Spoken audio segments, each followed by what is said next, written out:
feels good to hear so many good things after such a long time about myself. I am Priyam Ghosh, a digital content creator, and I am here to share my story of how I face challenges as a content creator on the internet post the outbreak of the COVID-19 pandemic. Well, when I started, I want to divide my TED Talk into three parts of my journey so far: the start, the struggle, and the resilience. Let's begin with the most important and crucial part of my journey, or for any content creator per se, which is the start. Because it's still relatively a very new concept, and people are yet to come terms with this as a job. Because even now when I go to family functions or gatherings, even now when I go to family functions and gatherings, I say that I'm a YouTuber or a content creator. There'll be some aunties and uncles who will just stare at me for 5 seconds and go, তাহলে তুমি actually করোটা কি? Then the next question is like, বিলটা কে ভরে? And my most favorite part is, এর পরে কি করবে তাহলে? So you still have to answer these questions, right? And it's not easy answering this, but again, people are yet to accept this as a full-time profession, which is what makes the start an even more difficult task. Why did I start? Why do content creators start? They start with a specific purpose. All content creators start with a specific purpose, and it can be rejection, it can be frustration, it can be anything. It can be for personal reasons, professional reasons, but they all have a specific purpose for which they expose themselves in front of so many people on the internet worldwide. I started because of hunger, because of passion, because of I thought that I could do better, but most importantly, I believed, and I wanted to make people believe that this is something that you can do for a full time and be doing absolutely all right in life after a certain point of time. On top of that, I also wanted to show to the world that not only creators from other parts of the country, but even someone from Kolkata creating content out of Kolkata in Bangla would be able to reach not only other parts in the country, but across the globe throughout the world. So that was my purpose. And content creators keep the specific purpose of the start very close to their heart throughout their journey. Let's come to the second part, which is the struggle. Well, when I started making content, I started making content in Hindi. And there were a lot of content creators in the national space who were making content in Hindi, which was in a way difficult, because there was very limited opportunity for me to break into the big league in the national circuit. So that's when I decided, and I've always been an ambitious guy, and I am full of ambitions and everything. So I wanted to break into the big league. So what did I do? I analyzed, I identified the opportunity, and I decided to go regional. I decided to do Bangla content, and my approach was very simple. What I basically did was I showed the problems that were being faced by the people here in Kolkata, and wanted to show them in a humorous way. How I did that? So for example, I did videos on taxiwalas in Kolkata, where I showed that how the taxiwalas here keep refusing even when there are no refusals. I talked about the Bengalis and the Marwaris rivalry, where the Bengalis keep on saying Borolin Lagene for each and every problem that they have. I even talked about the Durga Puja by the Bengalis. I talked about the colleges in Kolkata, the schools in Kolkata and everything, and suddenly it started picking up. And then came Durga Puja. So I was doing a job, and I quit the job to pursue content creation full time. It was a massive decision, risky decision, because when you do that in India to pursue something as content creation for a living, you not only quit the work that you do, but you also quit a fixed source of income and a financial stability. So I quit all of that to pursue content creation. Fortunately, I had an awesome mother. I have an awesome mother who was extremely supportive and even more confident in my journey than I was, so which made the decision a whole lot easier.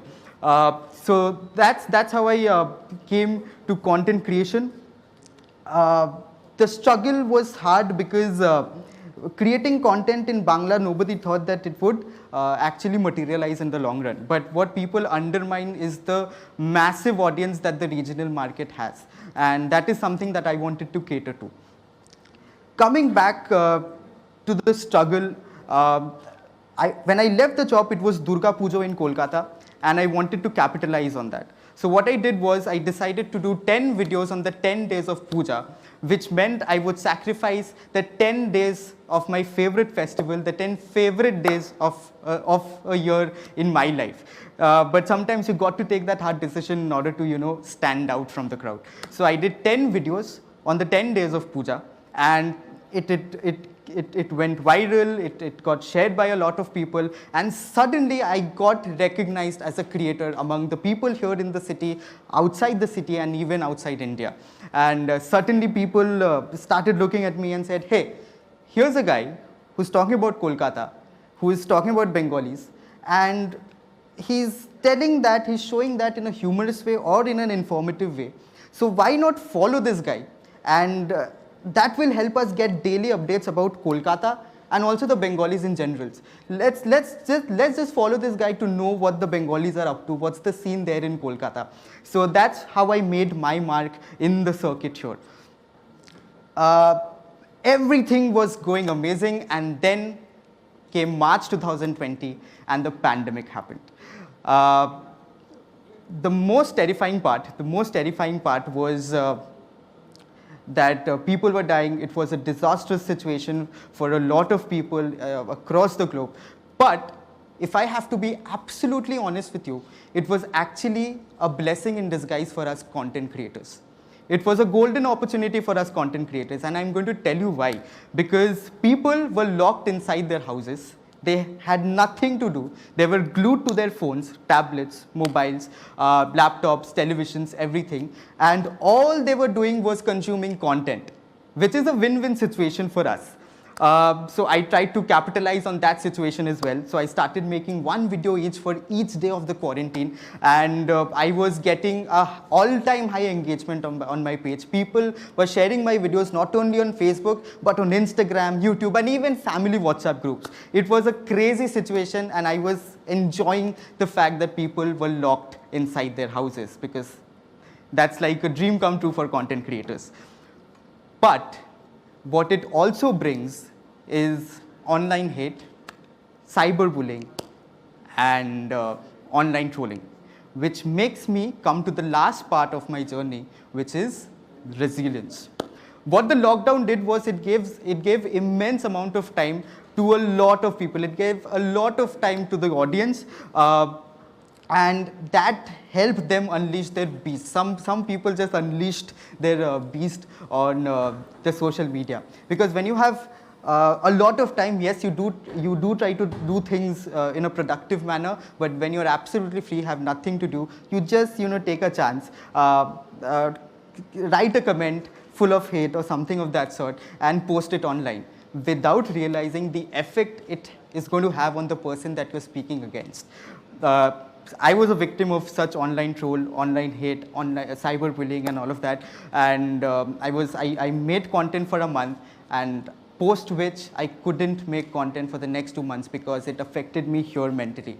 And when I say it affected me, I'm going to say this on behalf of all the content creators, because online, when they face hate, when they face online trolling, it affects them here mentally. And I was a victim as well, and I couldn't make content for 2 months at a stretch.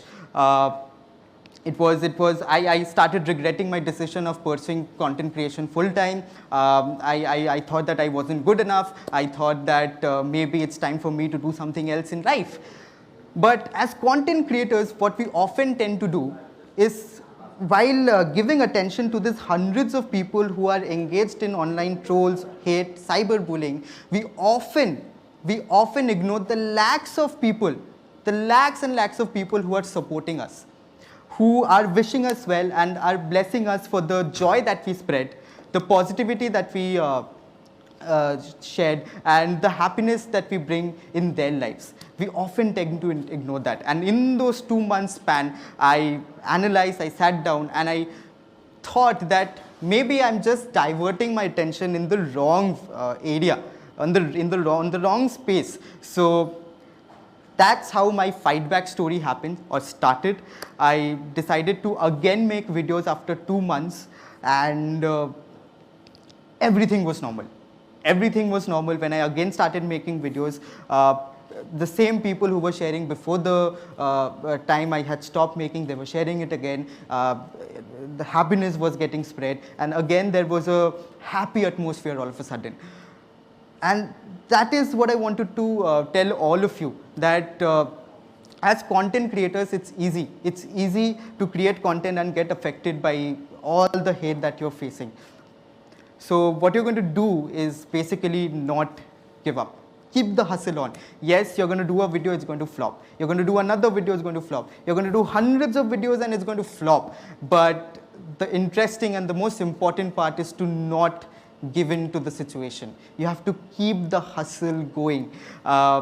Because after the 2-month span, again, when I started making content, people loved, and I got to meet my idol Shah Rukh Khan. I got to collaborate with my favorite team, Kolkata Knight Riders. I got featured in my favorite video creator in the world, Nas Daily. I got to collaborate with the Bill Gates Foundation, and during the pandemic, after the 2-month span, I even collaborated with World Health Organization to create a video that would raise awareness among the people here in this city.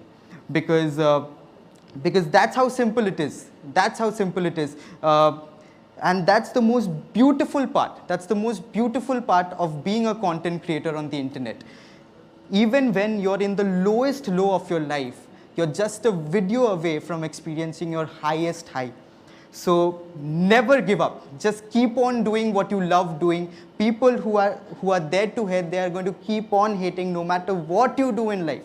They're just petty people, and you shouldn't be affected by them no matter what. You always need to concentrate on the larger picture, the thousands, the lakhs, and the crores of people who are there to support you in your journey and make you reach wherever you want to reach. So always keep them in mind, and the simple formula to life or content creation is to overcome chaos, you just need to spread joy. And that was my pandemic journey, spreading joy to overcome chaos. Thank you so much. It's been an absolute pleasure and an honor to speak here in a platform as prestigious as TED. So thank you so much, Techno India University, and for having me here and giving me the opportunity to present my case in front of so many people.